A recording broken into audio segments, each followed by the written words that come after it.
বাংলাদেশ থেকে ভাই প্রশ্ন পাঠিয়েছেন, সম্পদ যদি নেশাব পরিমাণ না হয় তারপরেও যদি আমি জাকাত দিই তাহলে সেটি কি জাকাত হিসাবে ধর্তব্য হবে? নেশাব পরিমাণ সম্পদের মালিক না হলে সেখানে জাকাত দেওয়া ওয়াজিব নয়, তবে যদি আপনি দিয়ে থাকেন তাহলে সাধারণ দান হিসাবে আপনি সওয়াব পাবেন। আর নেশাবের পরিমাণ হচ্ছে 7.5 ভরি স্বর্ণ বা 52 তোলা রৌপ্যর সম পরিমাণ। ইসলামী শরীয়তের এখানে মেয়ার দুটি নির্ধারণ করে দিয়েছে, দুইটার একটা আপনি গ্রহণ করতে পারবেন। 7.5 ভরি স্বর্ণের সম পরিমাণ সম্পদ যদি আপনার কাছে 1 বছর পূর্ণ হয়ে যায় তাহলে সেখান থেকে শতকরা 2.5 টাকা আপনাকে জাকাত দিতে হবে। আরেকটি হচ্ছে রৌপ্য। রৌপ্য হচ্ছে 52.5 তোলা রৌপ্য। যদি এই পরিমাণ সম্পদ যদি 1 বছর আপনার কাছে থাকে তাহলে শতকরা 2.5 টাকা আপনাকে জাকাত দিতে হবে।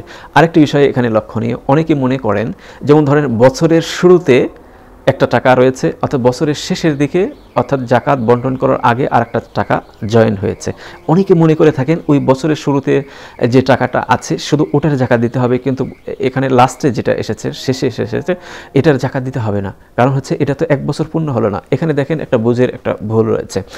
আপনাকে ধরতে হবে গোটা বছরের, অর্থাৎ শুরু থেকে শেষ পর্যন্ত একটা বছরের মধ্যে যদি কোনো টাকা শুরুতে আসে, কোনো টাকা যদি মাঝখানে আসে, কোনো টাকা যদি শেষের দিকে আসে, সব কিছু মিলে অর্থাৎ 1 বছরের মধ্যে যদি লেনদেন হয়ে থাকে তাহলে পুরো টাকায় আপনাকে হিসাব করে জাকাত দিতে হবে। এই বিষয়টাকে ক্লিয়ার রাখতে হবে।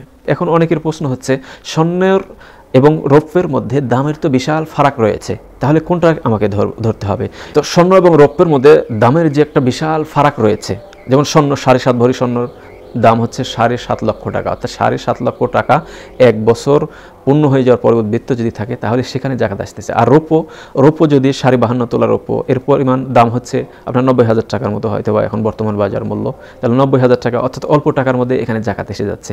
তো ইসলামী শরীয়তের মূলনীতি হচ্ছে, উসুল ফিকের মূলনীতি হচ্ছে যে মাসলাহাতের জন্য যেটা বেশি উপকারী সেটাকে আপনাকে ধরতে হবে। তো সেই দৃষ্টিকোণ থেকে যদি আমরা রৌপ্যটা ধরি তাহলে অল্প টাকায় জাকাত এসে যায় এবং গরিবরা বেশি উপকৃত হয়।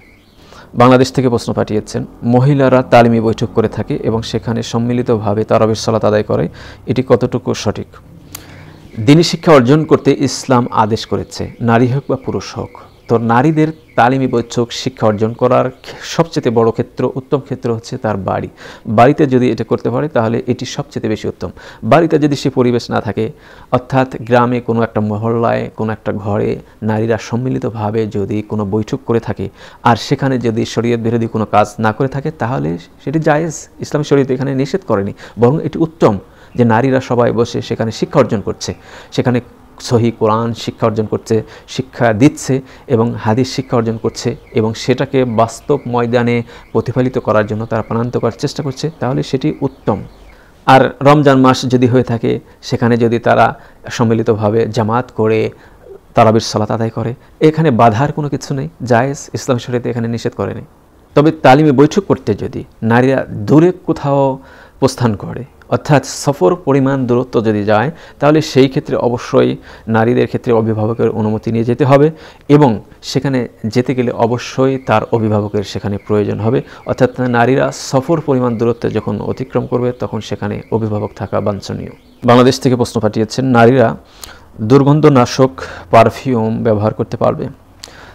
নারীরা দুর্গন্ধনাশক পারফিউম ব্যবহার করতে পারবে, এটি ঘরে হোক বা বাহিরে হোক। বাহিরের ক্ষেত্রে কিছু সতর্ক থাকতে হবে, যেমন যদি ওই পারফিউমটা সুগন্ধযুক্ত হয় এবং মানুষকে আকর্ষণ করে তাহলে সেটি জায়েজ নেই। আর যদি ওই পারফিউমে কোনো ধরনের সুগন্ধি নেই কিন্তু এটা দুর্গন্ধ দূর করার জন্য নারীরা ব্যবহার করেছে, অর্থাৎ এখানে অন্যকে আকর্ষণ করার মতো বা কোনো কিছুই নেই, তাহলে সেই ক্ষেত্রে ব্যবহার করতে পারে।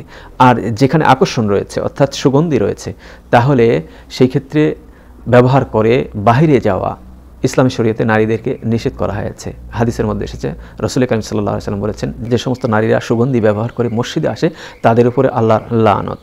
তো এখানে মানুষকে আকর্ষণ করার জন্য যে সমস্ত পারফিউমগুলো সুগন্ধি ব্যবহার করা হয়ে থাকে সেগুলোর ব্যাপারে ইসলামী শরীয়ত নিষেধ করেছে। এছাড়া নর্মালি দুর্গন্ধ দূর করার জন্য যদি ব্যবহার করে তাহলে সেক্ষেত্রে কোনো সমস্যা নেই। আর সুগন্ধিযুক্ত যদি পারফিউম নারীরা ব্যবহার করে থাকে আর সেটা যদি হয় নির্দিষ্ট পরিমণ্ডলে, অর্থাৎ ঘরের মধ্যে স্বামীকে আকর্ষণ করার জন্য ঘরে ব্যবহার করে, তাহলে সেই ক্ষেত্রে নিষেধের কোনো কিছু নেই, জায়েজ আছে, ব্যবহার করতে পারবে।